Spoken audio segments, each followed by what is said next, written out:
오늘 이 시간에는 나의 현재 한계를 넘어서라 라는 제목으로 하나님 말씀 증거하도록 하겠습니다. 제가 제자훈련을 하면서 훈련생들과 함께 출애굽기를 읽고 묵상을 했습니다. 제가 예전에 출애굽기를 읽을 때는 좀 역사적인 사실에 초점을 두고 읽었습니다. 그때 무슨 인물들이 나오는지, 그때 무슨 지명들이 있었는지, 그때 어떤 사건들이 있었는지, 그때 그 사람들에게 어떤 일들이 있었는지 그걸 이렇게 쭉 보면서 읽었는데, 제가 이번에 출애굽기를 읽을 때는 이게 나에게 무슨 의미일까? 지금 여기를 살아가는 나한테는 이게 지금 어떤 의미고, 내가 어떻게 출애굽을 하고 어떻게 지금 출애굽한 후에 살아가야 되는가, 그 부분을 좀 많이 묵상을 해봤습니다. 나는 출애굽을 했는가? 이 질문부터 시작을 해야 될 것 같아요. 우리 성도님들 어떠십니까? 여러분들은 출애굽을 하셨습니까? 사실 우리들은 출애굽을 했습니다. 왜냐? 애굽을 떠난다라는 것은 내가 죄로부터 구원을 받는 것입니다. 하나님의 백성들이 애굽에서 430년간 종노릇을 하면서 노예로 살았습니다. 애굽으로부터 구원을 받을 때에 어린 양의 피를 바르는 유월절 사건을 겪음을 통해서 구원을 받았고, 또 홍해를 건너면서 애굽을 떠난 거예요. 완전히 떠났습니다. 다시 돌아가지 않는 거예요. 나도 출애굽을 했지요. 우리들도 출애굽을 이미 했지요. 예수님께서 내 죄를 위해서 십자가에서 죽으셨다는 것을 믿고, 또 그때 구원을 받았고, 하나님의 백성들이 홍해를 건넜듯이 우리도 물로 세례를 받으면서 우리들은 믿음으로 말미암아 구원을 받았고, 우리들은 죄로부터 출애굽을 했습니다. 근데 문제가 있지요. 출애굽은 했는데 여전히 우리들이 옛 애굽에 머물러 있는 거예요. 바로 왕이 하나님의 백성들이 애굽을 떠날 때에 몇 번이나 시험과 유혹과 방해를 했습니까? 3번이나 했습니다. 첫째는 너무 멀리 가지는 말아라. 두 번째는 가족들은 놔두고 가라. 세 번째는 재산 다 놔두고 가라. 사실 바로 왕은 인간의 삶에 가장 필요로 한 3가지를 가지고 시험을 하고 있는 거예요. 영적으로 구원받고 살아가는 것 뭐가 그렇게 중요하냐? 노예이지만 애굽에서 그냥 입에다가 넣어주는 고기 잘 먹으면서 살고, 그냥 가족과 재산 여기다 다 놔두고 살면 되지, 뭐하러 하나님의 백성이라고 구원받고 출애굽을 해가지고 힘들게 살아가려고 하느냐. 그냥 여기서 적당하게 살아라, 이렇게 유혹을 한 거예요. 그리고 하나님의 백성들이 출애굽을 해가지고 40년 광야를 살아가는데 그 옛날 애굽을 잊지를 못해요. 예전에 애굽에서 먹고 마셨던 음식들도 못 잊습니다. 애굽에서 보고 들었던 혹 섬겼던 우상들도 못 잊습니다. 애굽에서 가지고 있었던 여러 가지 옛날 습관들, 방식들은 버리지를 못하고 있습니다. 근데 가만히 보면 우리들도 지금 똑같은 거예요. 우리들도 출애굽에서 구원받고 나서 이제 광야와 같은 우리의 삶을 여기에서 살아가고 있습니다. 출애굽은 했지요. 근데 여전히 우리에게도 과거의 옛 애굽의 모습이 남아있어요. 생각과 가치관은 안 바뀌고, 고집된 자아는 여전히 살아있고, 내가 너무 강한 거야 아직. 유월절 사건을 겪었다는 것은요, 예수님의 그 피로 말미암아 이제 죽는 거거든요. 다 죽는 거예요. 근데 아직도 내가 너무 강하게 살아있습니다. 그래, 안 바뀌는 건 또 왜 그렇게 많은지 모르겠어요. 예수님을 믿으면 성격이 바뀔까요? 안 바뀔까요? 바뀌어요. 그래도 바뀐다고 말씀하시네요. 아멘. 일부 예배 때는 뭐라 그러셨더라? 바뀌어야 되는 거는 맞는데 잘 안 바뀝니다, 이렇게 또 말씀을 해주시더라고요. 그런데 여러분들 왜 성격이 아직 그렇게 남아 계세요? 바뀌어야 되는데. 그럼 많이 바뀌었어야 되잖아요.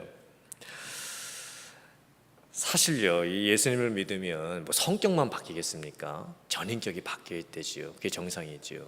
세상에서는 하물며 무당이 신내림을 받으면요, 성격만 바뀌는 게 아니에요. 완전히 그 인격이 무당의 인격이 사단에게 사로잡혀가지고 보통 사람의 이상이 되어버립니다. 하물며 우리가 예수 그리스도를 믿음으로 구원을 받고 그때 성령을 받으며 그 성령이 내 안에 계시는데 성격이 당연히 어떻게 됩니까?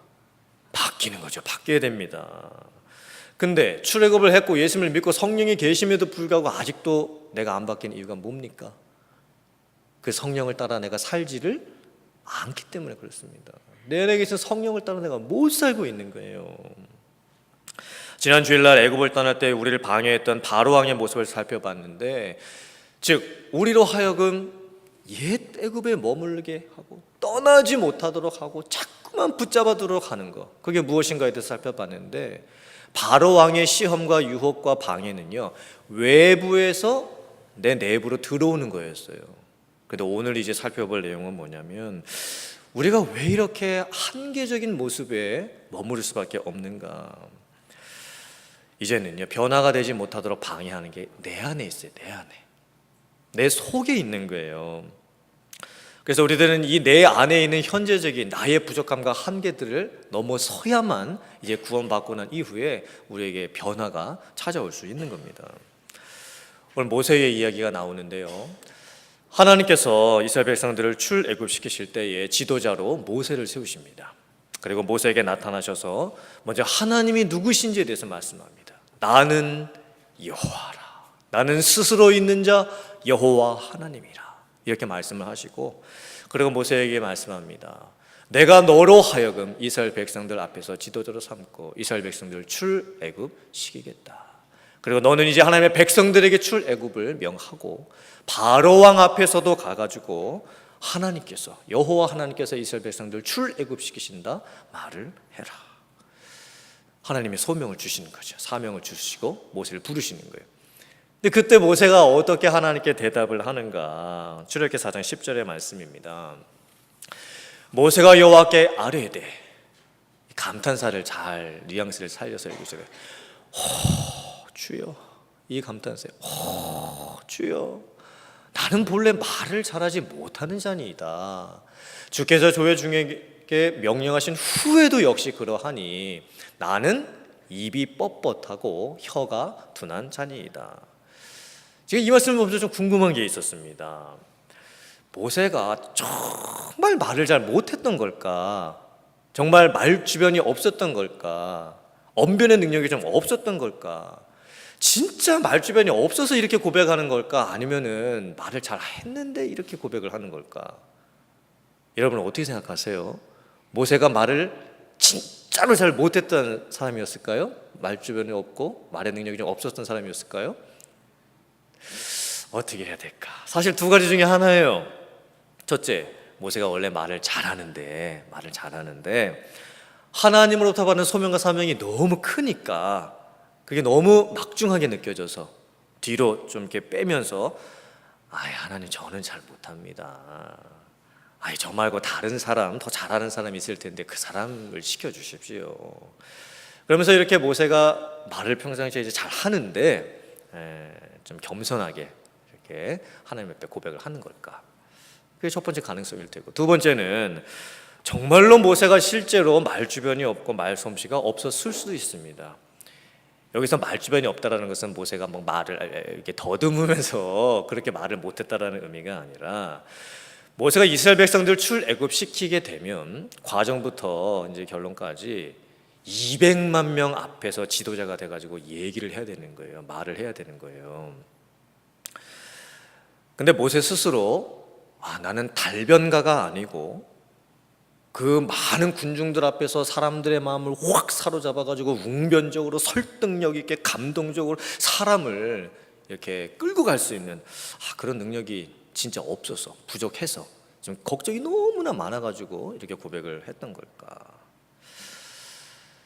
이 성경의 말씀을 가만히 살펴보면요, 제가 살펴본 바는 성경의 말씀을 보면 모세가 정말로 유창한 달변가는 아니었던 것 같고, 웅변적인 카리스마를 가지고 있는 그런 말 솜씨가 있는 사람은 아니었던 것 같습니다. 왜냐하면 하나님께서 말 잘 못한다고 이렇게 하는 모세에게 어떻게 하시냐면, 모세 대신에 원래부터 말을 잘했던 모세의 형 아론을 세우시는 거예요. 그리고 14절 말씀을 보면 성경은 의도적으로 모세와 아론을 비교시켜 놓습니다.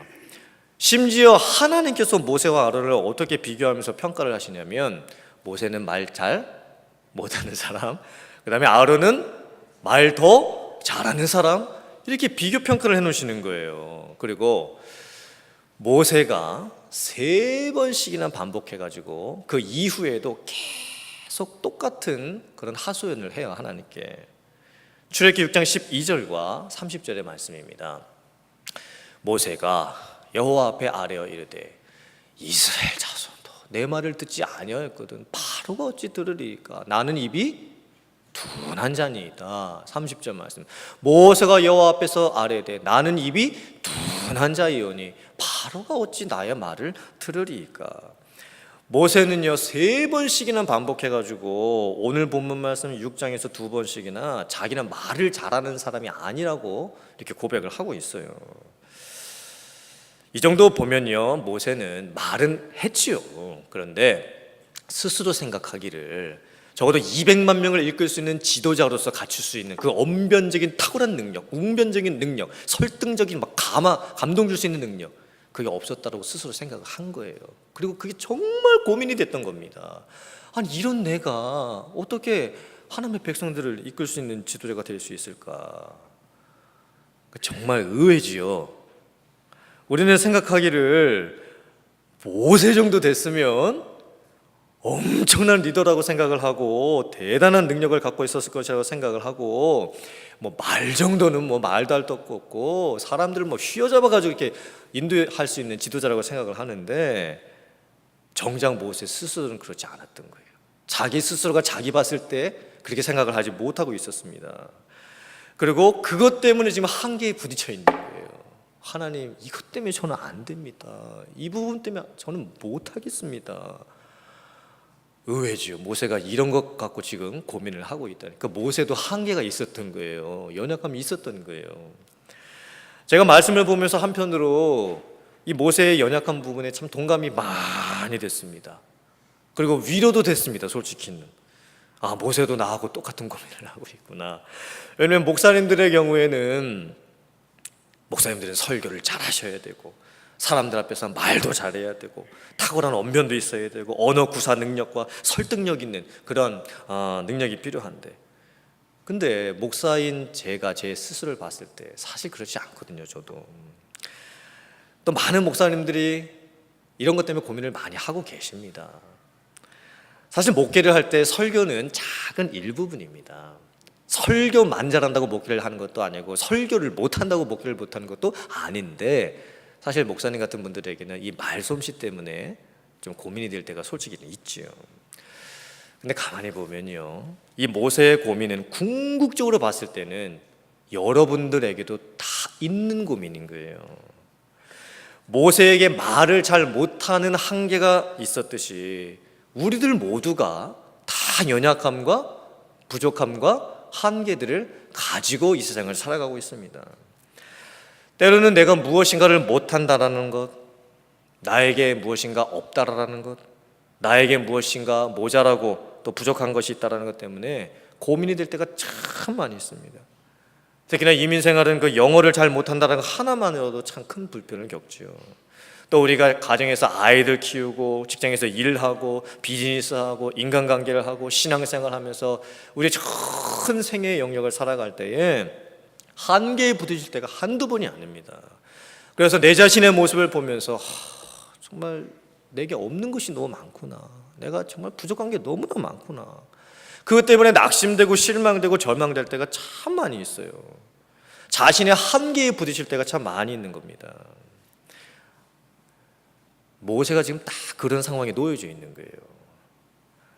출애굽을 해야 되는 그런 상황 앞에서, 하나님의 백성들 출애굽 시켜야 되는 그 리더로서의 부르심 앞에서 너무나 고민이 많이 되는 겁니다. 그때 하나님께서 모세에게 이렇게 말씀을 해주세요. 출애굽기 4장 11절의 말씀입니다. 여호와께서 그에게 모세에게 이르시되 누가 사람의 입을 지었느냐? 누가 말 못하는 자나 못 듣는 자나 눈 밝은 자나 맹인이 되게 하였느냐? 나 여호와가 아니냐? 하나님이 이렇게 말씀을 해주셨으면 모세가 어떻게 대답해야 되는 게 정상입니까?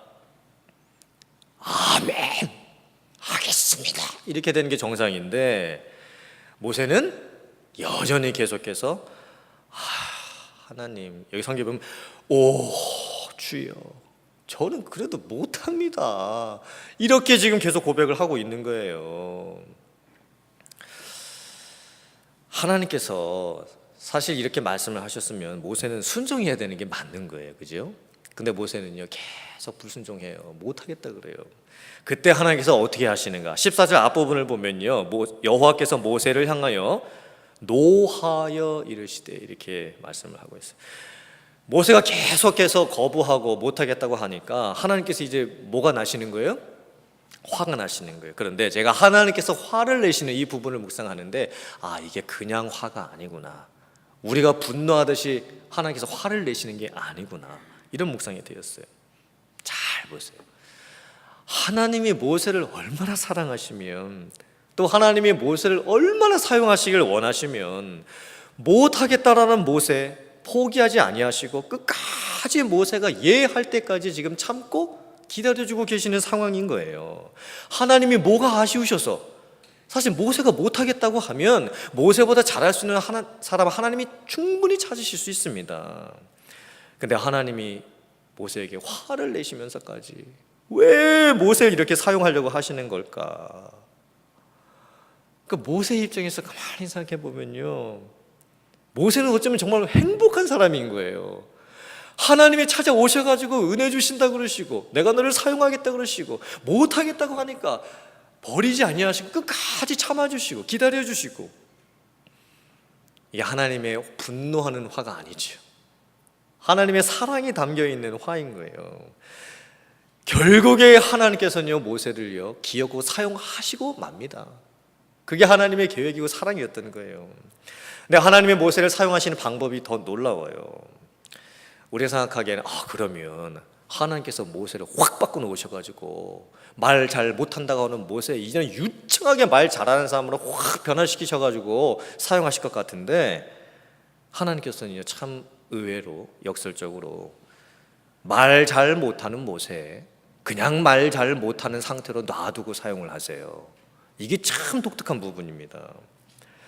하나님이 어떻게 하시냐면 말 잘하는 역할은 모세의 형이었던 아론에게 맡기십니다.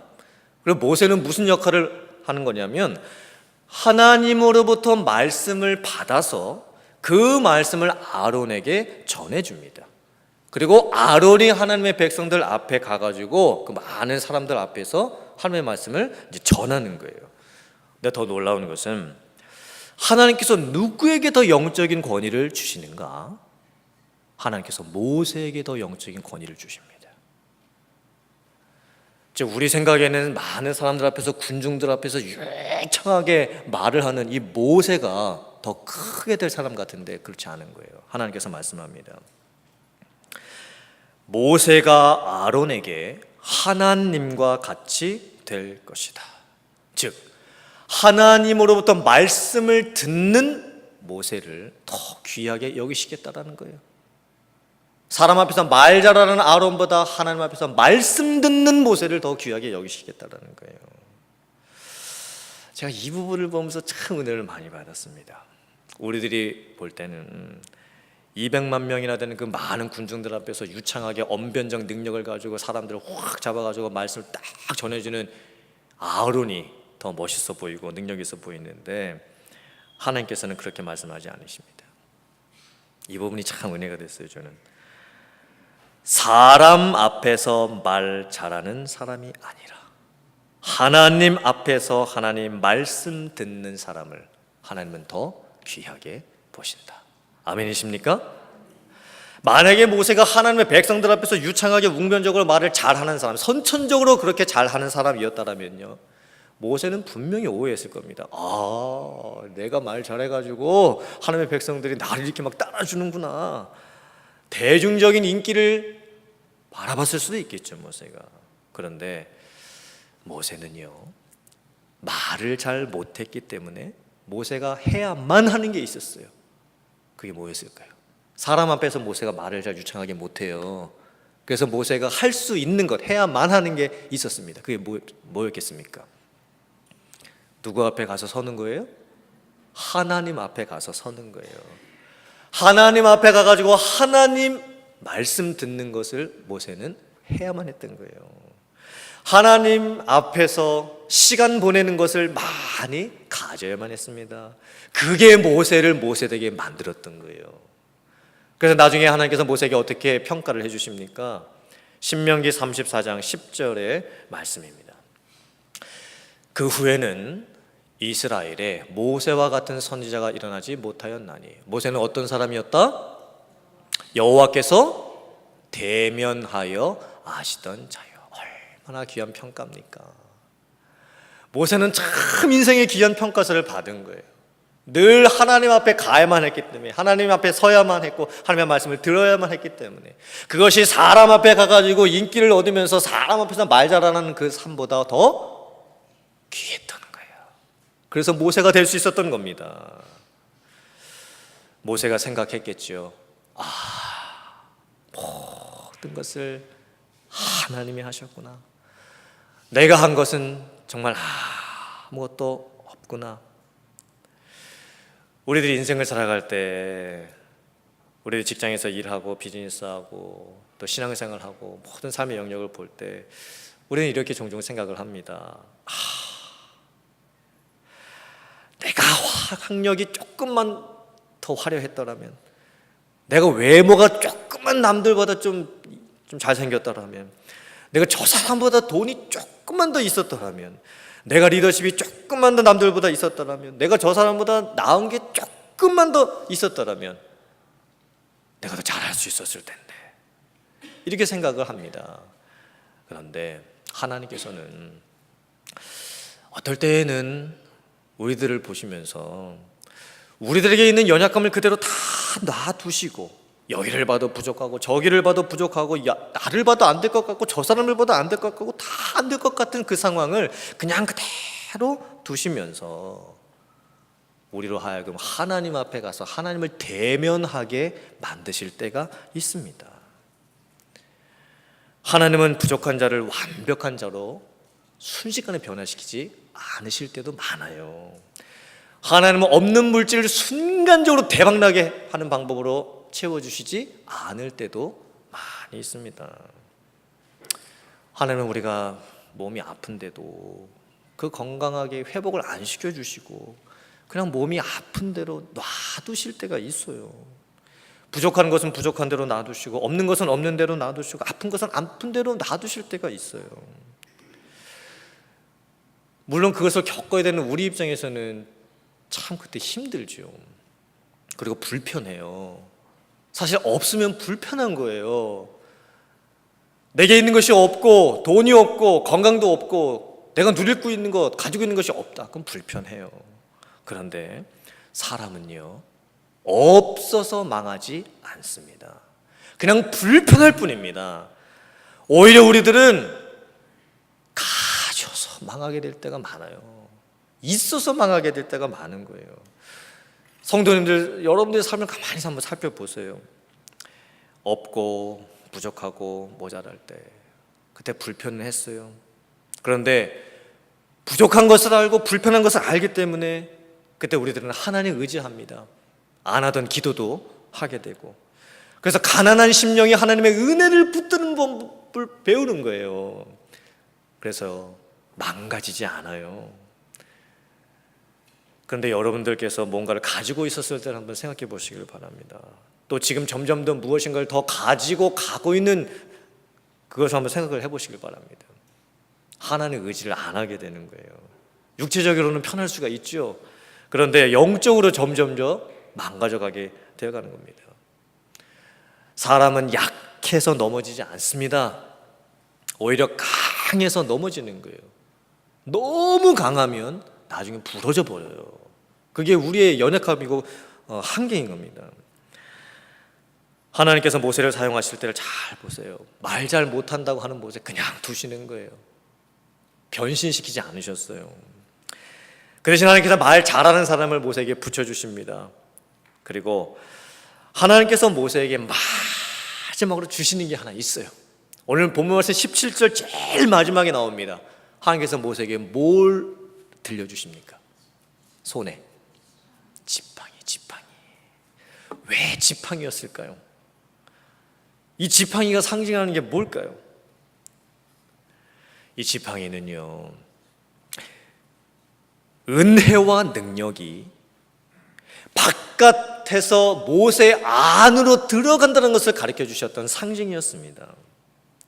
모세 스스로 자기 안에서 나오는 것을 가지고 할 수 있는 것은 아무것도 없다라는 것을 하나님이 지팡이를 통해서 가르쳐 주셨던 거예요.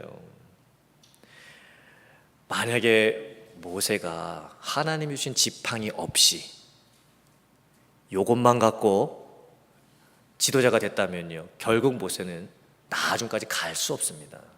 그런데 모세는요, 하나님이 주신 지팡이를 붙든 거예요. 그리고 깨닫는 거예요. 순간순간마다 은혜와 능력은 내 안에서 나오는 것이 아니로구나. 내 안에 아무것도 없구나. 그런데 그 지팡이로부터 은혜와 능력이 외부로부터 내 안으로 흘러 들어오는 것이구나. 은혜를 알았던 거예요. 능력의 원천을 모세는 알았던 겁니다. 성도님들 가만히 보세요. 여러분들 지금 이 손에, 두 손에 뭐가 들려 계세요? 화려한 이력서? 나 이런 사람이야. 이렇게 딱 드밀고 싶은, 나 왕년에 뭐 이렇게 했던 사람이야. 그런 화려한 인생 이력서? 다 필요 없는 거예요. 사람 앞에서는 칭찬받을 수 있겠죠. 좀 높임받을 수 있겠죠. 그러나 그걸 내려놔야만 되는 겁니다. 그리고 여러분의 손에 이제 지팡이가 들려질 수 있기를 주님의 이름으로 축원합니다. 은혜라는 것, 외부에서 내 안으로 들어오는 은혜라는 것, 그것을 붙들고 살 수 있는 여러분의 인생 될 수 있기를 주님의 이름으로 축원합니다. 여러분의 인생 이력서에 뭐라고 쓰여져 있습니까? 잘난 내 인생 이야기입니까? 아니면 못난 인생에 하나님이 주신 은혜의 이야기입니까? 나의 한계를 넘어서는 것, 하나님께서 나로 하여금 나 될 수 있게 하셨던 그 하나님의 은혜, 나의 약함 속에서도 일하시는 하나님의 강함, 사람 앞에서 말 잘하는 인생이 아니라 하나님 앞에서 말씀 들을 수 있는 인생. 얼마나 귀한 인생의 모습입니까? 이러한 인생을 살아갈 수 있는 여러분들 다 되실 수 있기를 주님의 이름으로 축원합니다. 여러분의 한계에 더 이상 갇혀 계시지 마시고 은혜 안에서 그 모든 것을 극복해 가실 수 있게 되고 겸손하게 하나님 앞에 서서 하나님의 말씀 들을 수 있는 그런 인생이 되고 여러분의 손에 쥐어져 있는 그 지팡이, 그것을 바라보고 여러분 가운데 있는 어떤 어려움도 힘겨움도 능히 이겨내며 하나님께서 주신 그 소명과 사명을 다하실 수 있는 여러분의 삶이 되실 수 있기를 주님의 이름으로 축원합니다. 아멘.